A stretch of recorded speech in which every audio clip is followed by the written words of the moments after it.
Hello everyone, my self उत्तम सिंह चौधरी और आज के लेक्चर में अपन कवर करेंगे life processes biology class 10th के बायोलॉजी का first chapter that is the life processes. So इस चैप्टर को पढ़ने से पहले मैं आपको बता दूं कि ये चैप्टर किस बारे में है, ये कैसे कवर करूंगा मैं। लाइफ प्रोसेसेस के 4 पार्ट आपको पढ़ने हैं इस फर्स्ट चैप्टर में। पहला होता है न्यूट्रिशन, दूसरा रेस्पिरेशन, तीसरा ट्रांसपोर्टेशन, चौथा एक्सक्रीशन। अब अपन इसको 4 पार्ट से पढ़ेंगे, nutrition, respiration, transportation, excretion. Nutrition थोड़ा बड़ा पार्ट है, इसके लिए 2 लेक्चर्स रिक्वायर्ड होते हैं। रेस्पिरेशन छोटा पार्ट है, then again transportation is a big part, 2 lectures required होते हैं। For the excretion also there are 2 lectures required. Is that clear? So life processes की बात करें, जैसा कि चैप्टर स्टार्ट होता है, what is life processes? These are basic. अब बायोलॉजी अपन पढ़ रहे हैं, देखिए इसमें न्यूमेरिकल पार्ट तो है नहीं है, क्वेश्चंस तो है नहीं सॉल्व करने के लिए। सो ज्यादा बेटर होगा कि जैसे जैसे मैं बोलता जा रहा हूं टॉपिक्स, आप उसको अपनी कॉपी में नोट्स बनाते जाएं, क्योंकि बायोलॉजी के नोट्स बनाएंगे अच्छे से, आपको लर्न करने में ज्यादा इजी होगा। कुछ इंपॉर्टेंट मार्क भी करवाता जाऊंगा टाइम टू टाइम। सुनिए, लाइफ प्रोसेस, तो सबसे पहले आती है लाइफ प्रोसेसेस की definition. What are life processes? These are the basic activities which are performed by the living organism to sustain their life on the earth. Again I am repeating, these are the basic activities performed by a living organism to sustain its life on the earth. So what are life processes?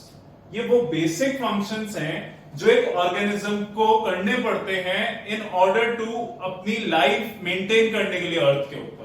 इसमें सबसे पहले आता है nutrition, respiration,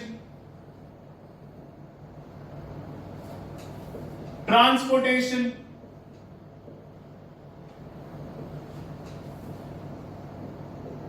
excretion, इसके अलावा control and coordination, reproduction. तो ये सारे प्रोसेसेस एक चैप्टर आपको 10th क्लास में पढ़ने हैं। न्यूट्रिशन का मतलब होता है फूड को, जो कि एनर्जी सोर्स है, जिससे सारे ऑर्गेनिजम्स को एनर्जी मिल रही है, उस फूड सोर्स को कंज्यूम करना। अब अपनी बॉडी में वो फूड सोर्स कैसे जाएगा, कैसे डाइजेस्ट होगा, डाइजेस्ट होने के बाद कैसे उससे एनर्जी प्रोड्यूस होगी, वो न्यूट्रिशन में पढ़ते हैं। रेस्पिरेशन का मतलब है, रेस्पिरेशन और ब्रीथिंग में बहुत बड़ा फर्क है। ब्रीथिंग का मतलब सिंपल इनहेल एक्सहेल, खत्म। Inhale exhale is the breathing. What is respiration? आपने इनहेल की ऑक्सीजन गैस, वो आपके लंग्स में गई, लंग्स के थ्रू होते हुए वो ब्लड में ट्रांसफर हुई, ब्लड के थ्रू होते हुए पूरी बॉडी में रोटेट हुई, हर सेल के पास गई, और हर सेल के पास फूड पहले से पहुंच चुका था जो आपने न्यूट्रिशन में कंज्यूम करा था, ऑक्सीजन पहुंच गई।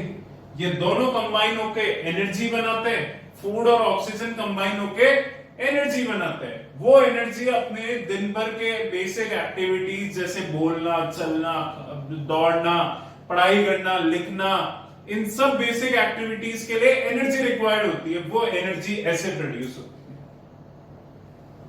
ट्रांसपोर्टेशन में अपन पढ़ते हैं कि वो जो ऑक्सीजन है और फूड है, वो कैसे पूरी बॉडी में ट्रांसपोर्ट होता है। जब ये पूरा ट्रांसपोर्टेशन हो जाता है, फूड और ऑक्सीजन मिलकर एनर्जी बना लेते हैं, एनर्जी के साथ कुछ वेस्ट प्रोडक्ट भी बनते हैं। उन वेस्ट प्रोडक्ट को अपनी बॉडी से रिमूव आउट करना जरूरी होता है। अगर वो अपनी बॉडी से अपन उनको रिमूव आउट नहीं करेंगे तो बॉडी के अंदर वो बॉडी को खराब कर देंगे। तो उन टॉक्सिक मटेरियल को, उन वेस्ट प्रोडक्ट को रिमूव करने के बारे में अपन एक्सक्रीशन में पढ़ते हैं। तो ये तो फर्स्ट चैप्टर खत्म होता है। अब कंट्रोल कोऑर्डिनेशन में अपन ये पढ़ते हैं कि अपना ब्रेन, अपने हार्मोन्स, ये सेकंड चैप्टर है आपका बायोलॉजी का, कि अपना ब्रेन, हार्मोन्स कैसे वर्क करते हैं, कौन सी सिचुएशन में ब्रेन कैसे सिग्नल देता है, ये सब चीज आप कंट्रोल कोऑर्डिनेशन में पढ़ते हैं, जो कि बहुत इंपॉर्टेंट है। कि आपकी बॉडी में कंट्रोल कोऑर्डिनेशन नहीं होगा, आज प्लांट्स में भी कंट्रोल कोऑर्डिनेशन होता है, अगर आपकी बॉडी में ना तो कंट्रोल है ना कोऑर्डिनेशन है, तो आपका कोई सेंस ही नहीं है लिविंग ऑर्गेनिज्म होने का। थर्ड आता है रिप्रोडक्शन, ये चैप्टर भी थर्ड पार्ट है रिप्रोडक्शन कि हर ऑर्गेनिज्म के लिए it's a basic function to produce their young ones, to maintain the survival of the species on the earth, so that the species can remain on the earth, they should not extend. तो वो reproduction में पढ़ते हैं। इसके बाद एक heredity chapter आता है, और बायोलॉजी में फिर दो छोटे चैप्टर्स और आते हैं, management end of natural resources and the और एनवायरनमेंट, वो अलग पार्ट है। तो this is the first main chapter, clear है? सो ये 4 पार्ट्स अपने को पढ़ने हैं। मैं न्यूट्रिशन से स्टार्ट करूं, क्लियर है? सो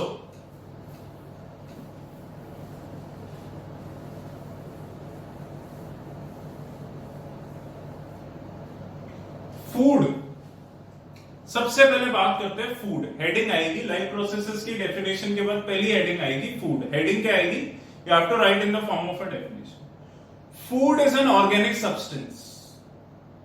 Food is an organic substance which is required by the every organism as a source of energy. Food कितने टाइप्स का होता है? आज अपन पढ़ते हैं, अपन सुनते हैं डेली बेसिस पे लाइफ में, food carbohydrates, proteins, fats, vitamins, minerals. So ये सब फूड के टाइप्स होते हैं। Food is a basic organic substance which is required by the every organism as a source of energy. And the process of intake of food by the living organism is called as nutrition. So what is a food? It's an organic substance which is a source of energy for every living organism. And the process of intake of the food by a living organism is called as the nutrition. So food intake करने के process को by a living organism is called as nutrition. अब आते हैं उसके बाद कि food क्या होता है वो क्लियर है, न्यूट्रिशन क्या होता है वो क्लियर है। अब modes of nutrition.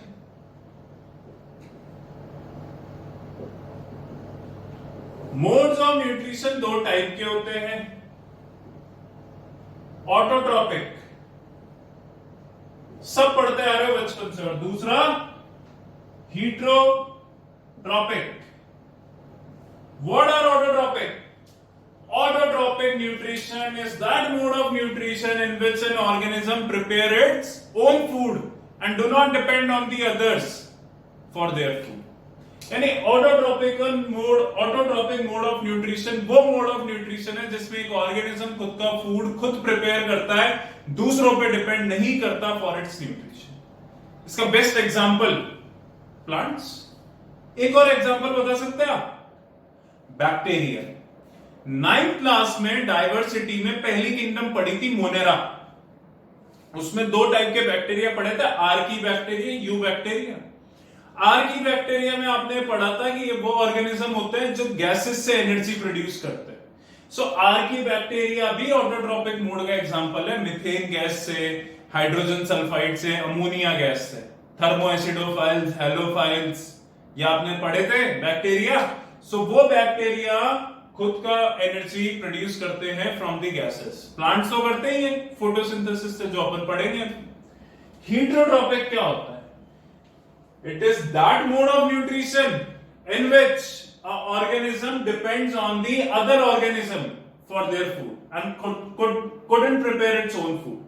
So what is heterotropic nutrition? Again I am repeating, it is that mode of nutrition in which an organism depends on the other organism for its food and could not prepare its own food. So modes of nutrition में autotrophic की definition आपने लिख ली, मैंने आपको example भी बता दिया। हीटरोट्रॉपिक की डेफिनेशन भी आपने लिख ली, इसका एग्जांपल हो जाएगा ह्यूमंस, एनिमल्स, क्लियर है, बर्ड्स। अब हीटरोट्रॉपिक कितने टाइप का होता है? 3 टाइप का होता है, सैप्रो ट्रॉपिक और parasitic mode of nutrition, holozoic mode of nutrition. देखिए, saprotrophic mode of nutrition is that nutrition in which an organism feeds on the dead and decaying organism. यानी ये वो मोड ऑफ न्यूट्रिशन है जिसमें एक ऑर्गेनिज्म डेड और decaying matter से अपना न्यूट्रिशन डिराइव करेगा। इसका एग्जाम्पल देना चाहें तो एग्जाम्पल में आएगा east,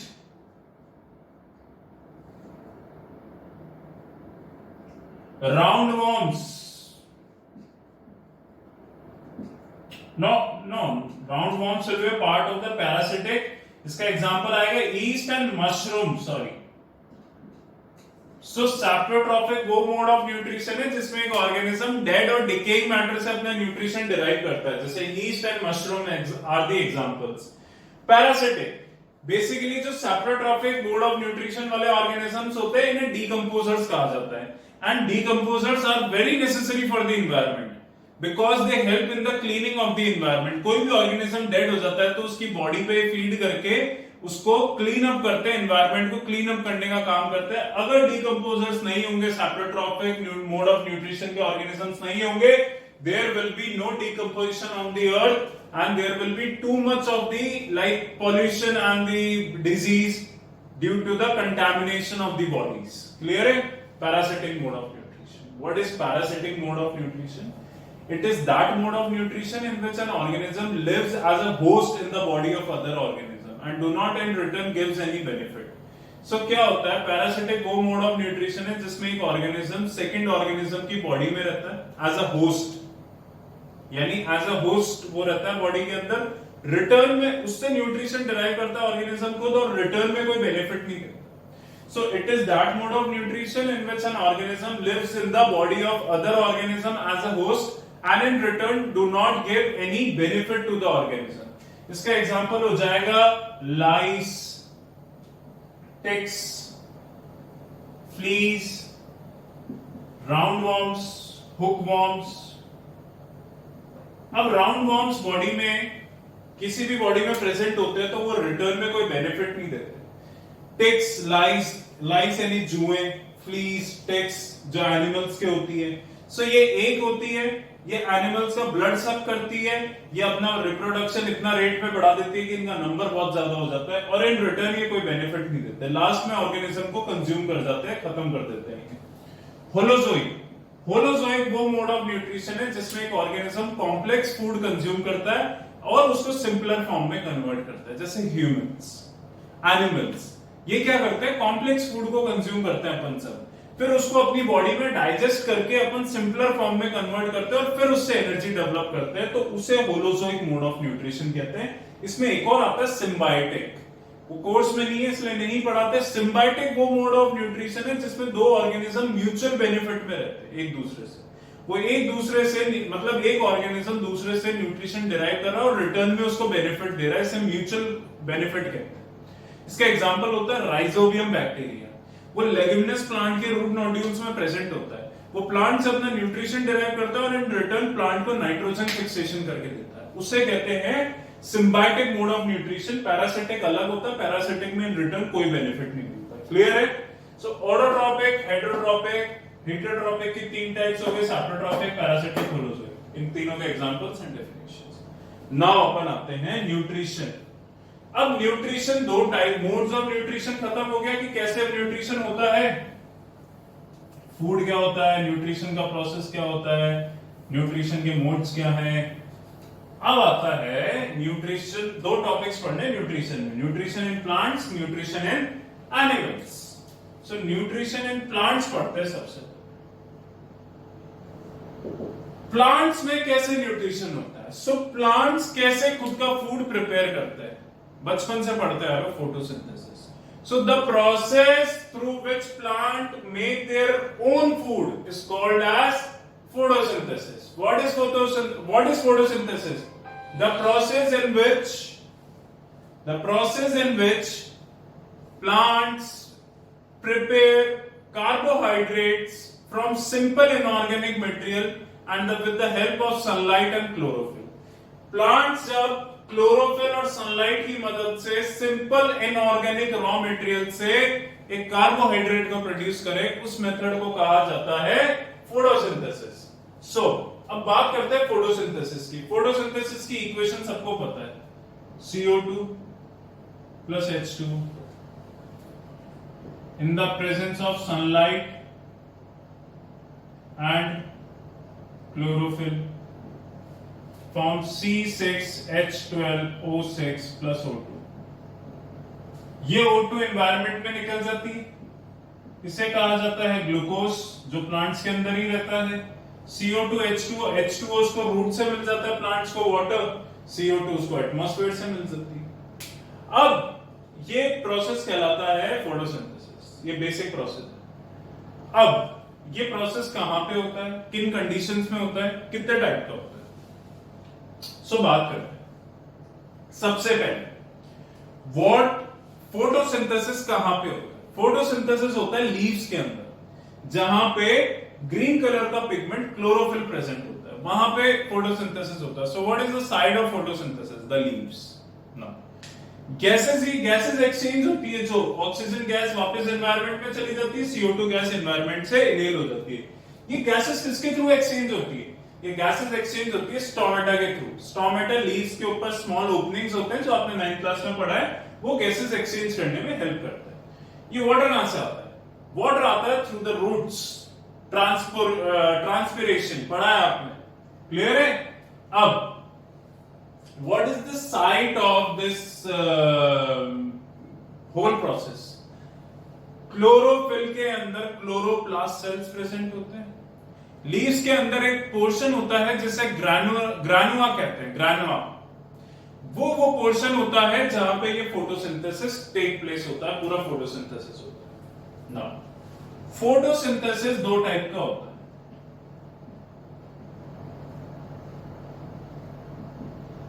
So what is photosynthesis की definition लिख लेना, the process in which the plants make their food from simple inorganic raw material like CO2 and H2O with the help of sunlight and chlorophyll।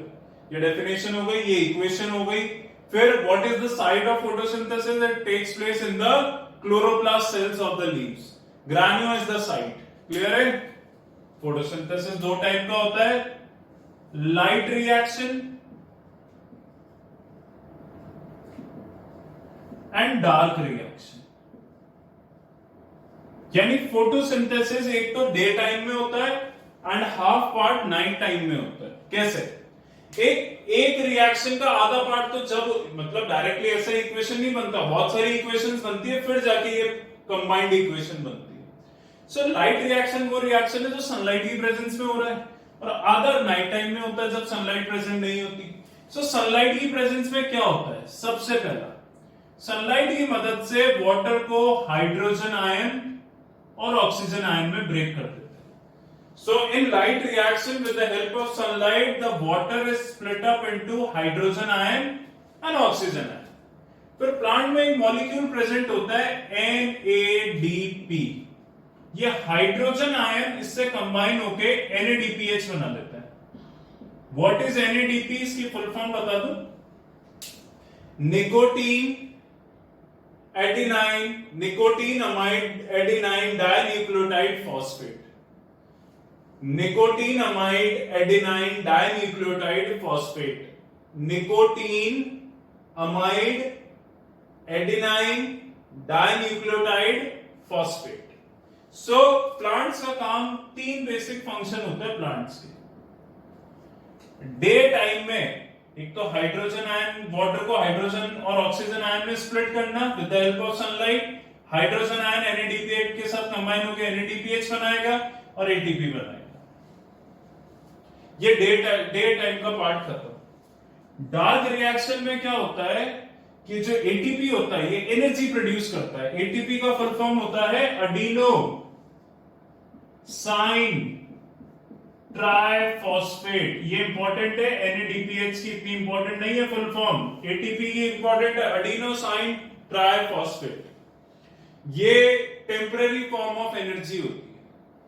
ये energy क्या करती है? Night time में CO2 को, carbon dioxide gas को carbohydrate में convert करने के काम में आती है, जो कि होता है ग्लूकोज। और फिर ये ऑक्सीजन गैस स्प्लिट अप हो जाती है। ये तो डे टाइम में ऑक्सीजन गैस निकल जाती है, नाइट टाइम में CO2 से कार्बोहाइड्रेट बनाने के काम आता है ये NADPH और ATP।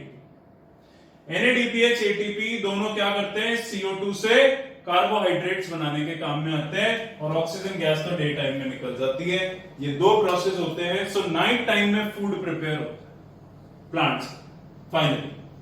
इसलिए कहा जाता है नाइट टाइम में कभी प्लांट्स को छेड़ना नहीं चाहिए। एज यूजुअल आपको सब कहते हैं कि नाइट टाइम में कभी भी इनको वाटर नहीं करना चाहिए, नाइट टाइम में इनको कभी छेड़ना नहीं चाहिए। The reason is this, because in the dark night time they prepare carbohydrates. Plants में भी सेंसेस ऑर्गन्स प्रेजेंट होते हैं जो बायोलॉजी के सेकंड चैप्टर में अपन पढ़ेंगे। They can also feel the touch, they can also feel the wind, everything. So इसलिए प्लांट्स को कभी टच नहीं करना चाहिए, बिकॉज उनका पूरा रिएक्शन जो होता है वो डिस्टर्ब हो जाता है night time. So photosynthesis of two types, light and dark. Light day time में क्या होगा, वाटर स्प्लिट होगा, हाइड्रोजन ऑक्सीजन आयंस में NADPH फॉर्म होगा, NADPH ATP बनेगा। ये ATP और NADPH नाइट टाइम में CO2 को कार्बोहाइड्रेट्स में कन्वर्ट करने काम में आएगा। इन सबको थ्योरी पार्ट में लिखा। ये न्यूट्रिशन इन प्लांट्स खत्म। अब मैं कल वाले वीडियो में कवर करूंगा न्यूट्रिशन इन एनिमल्स। इसको एज अ नोट्स के फॉर्म में प्लीज लिखिए। क्लियर है? Thank you.